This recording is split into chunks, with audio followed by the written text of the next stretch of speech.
Olá! Vamos mergulhar num dos maiores mistérios da experiência humana, que é por que a música tem esse poder tão avassalador sobre as nossas emoções. E a resposta, olha, não é mágica, não. É pura arquitetura. E é exatamente essa planta baixa, essa estrutura sonora que a gente vai explorar hoje. A grande questão é essa, né? Como é que pode uma simples sequência de vibrações no ar fazer alguém chorar, dançar sem parar ou gritar de pura euforia? A resposta está numa interação fascinante entre a nossa biologia mais primitiva e toda a linguagem cultural que a gente aprende. Vamos começar pela base de tudo isso. Então, para começar, vamos para a camada mais fundamental, mais física de todas. O jeito como a música se conecta direto com o corpo, bem antes de chegar na nossa consciência. Dá para pensar no nosso corpo como se fosse uma orquestra de ritmos internos, sabe?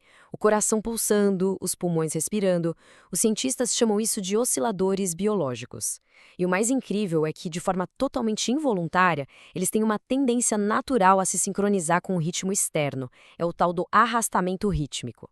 Basicamente, a música chega e assume o controle do nosso ritmo corporal. E essa sincronia tem efeitos bem diretos. Por exemplo, andamentos rápidos, ali acima de 120 batidas por minuto, ativam o nosso sistema nervoso simpático. Aí o coração acelera, a pressão sobe, é a famosa resposta de luta ou fuga, que prepara o corpo para a ação, gerando euforia ou até ansiedade. Já os andamentos lentos, abaixo de 70 batidas por minuto, fazem exatamente o contrário. Acionam um sistema parasimpático, induzindo calma, relaxamento ou até melancolia. Certo. Então a gente já entendeu a resposta do corpo ao ritmo.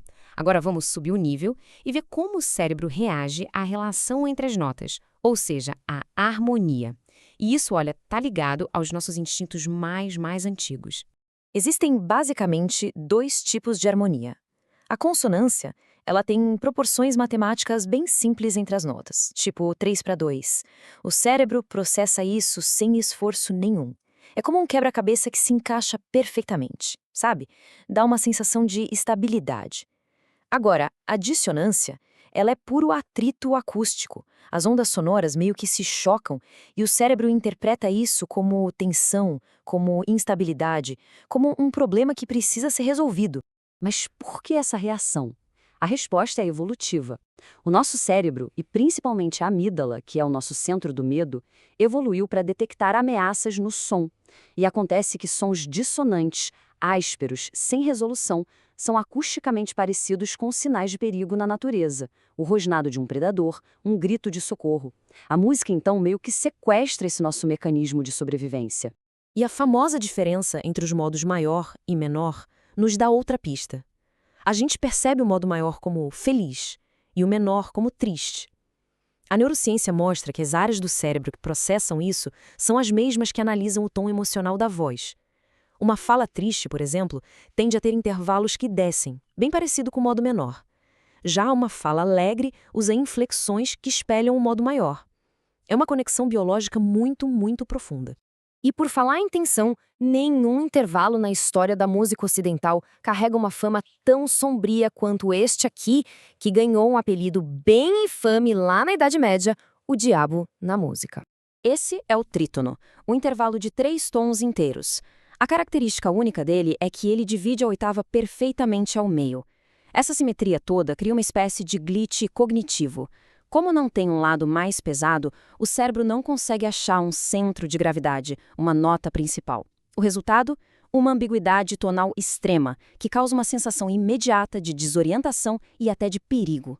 E claro, essa ferramenta poderosíssima de instabilidade foi usada para evocar o inferno na sonata Dante de Liszt, virou a espinha dorsal do heavy metal para criar aquela atmosfera ameaçadora, e de um jeito mais divertido, é o que causa aquela desorientação na abertura de Os Simpsons.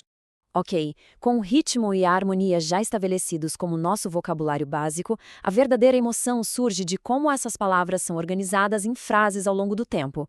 É aqui que entra a gramática da música. O grande segredo da emoção na música é o gerenciamento de expectativas. O cérebro humano é, antes de tudo, uma máquina de previsão. Ele aprende os padrões da música que escuta e está o tempo todo tentando adivinhar a próxima nota, o próximo acorde. A emoção é o que acontece com essa previsão. O processo é até que simples. Primeiro, o cérebro aprende as regras e os padrões musicais de uma cultura. Segundo, quando a gente está ouvindo uma música, ele prevê ativamente o que vem a seguir. E terceiro, a emoção explode. Seja quando a previsão é confirmada, gerando satisfação, ou quando ela é quebrada, causando surpresa.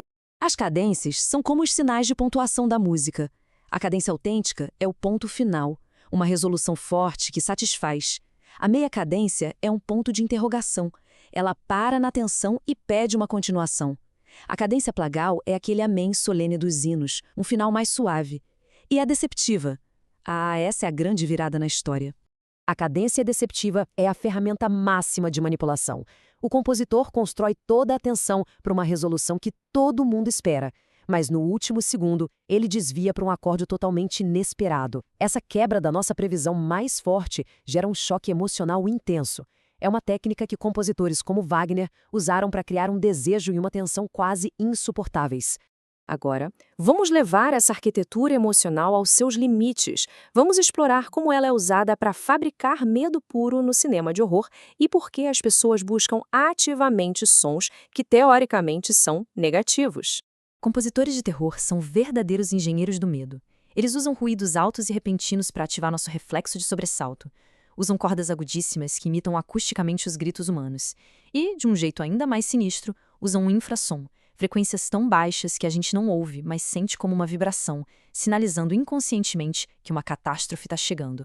E as trilhas sonoras modernas, como a do filme Midsommar, levam isso para outro nível. Elas simplesmente eliminam qualquer senso de resolução ou de um porto seguro harmônico. Usando dissonância constante, sem fim, a música aprisiona quem está ouvindo num estado permanente de ansiedade. Não tem para onde fugir. Isso nos leva a um paradoxo bem interessante. Se o cérebro é programado para evitar esse tipo de som, por que milhões de pessoas escolhem de propósito ouvir gêneros musicalmente agressivos como o metal extremo? Bem, ao contrário do mito popular, a ciência mostra consistentemente que ouvir música extrema não causa agressividade. Na verdade, o efeito é o oposto. Para os fãs, ela funciona como uma ferramenta poderosíssima de catarse, uma forma de processar e regular emoções negativas de um jeito seguro. A chave é o seguinte: quando alguém está com raiva ou frustração, o seu estado interno é de alta agitação. A música extrema espelha perfeitamente esse estado. Ela valida esses sentimentos e permite que eles sejam processados no ambiente seguro, sem as consequências do mundo real. E o resultado não é mais raiva, mas sim um sentimento de empoderamento, alívio e, por incrível que pareça, de calma. Então, para concluir, fica claro que o poder da música não vem de um único lugar, mas sim de uma fusão inseparável da nossa biologia mais primitiva, dos nossos reflexos de sobrevivência com toda a linguagem cultural complexa que a gente aprende ao longo da vida. E para terminar, fica aqui uma reflexão.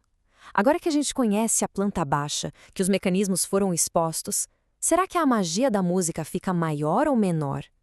Entender como a ilusão funciona a torna mais ou menos poderosa? A resposta para isso talvez esteja na próxima canção que a gente for ouvir.